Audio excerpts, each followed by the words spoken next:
I think in places where mining has existed, it really,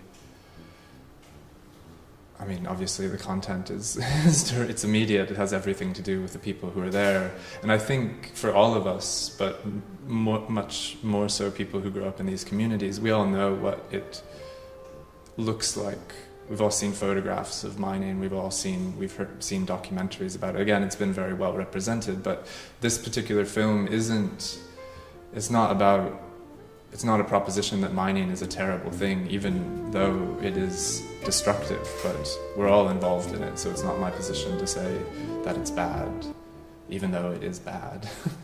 But, and it's not my position to blame the people who are working in these places, because they're also, I mean, across the board, they're poor. You don't find rich people working in mines because rich people don't want to do terrible work.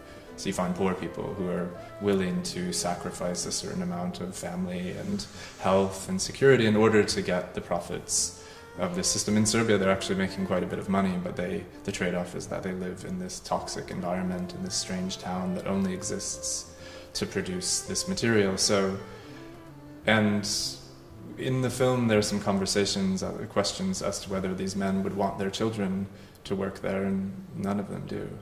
So I think that showing the film in places where people have a relationship to mining is, you obviously have a really different experience of the film, because you can suddenly feel yourself in this space, which is not something that one can ever do unless you actually go into the space. But cinema is a really kind of remarkable vehicle for producing a phenomenological bodily experience of a thing that's not there, but is there for the period of time that the film is happening. So I'm really excited to show the film here. I'm excited to show the film in Serbia. I'm excited to show the film in Suriname, because I think that these men and their families and their friends, none of them have any, they know what it is, but they don't understand what it feels like or what it sounds like in particular.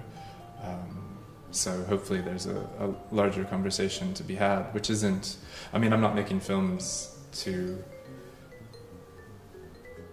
diagnose problems or propose solutions. I think that's maybe the role of politics or governance, but it is important the role of culture is to sort of raise an understanding or an awareness, a consciousness of these things that are happening within human experience. And this has been happening for as long as any of us have been on this earth.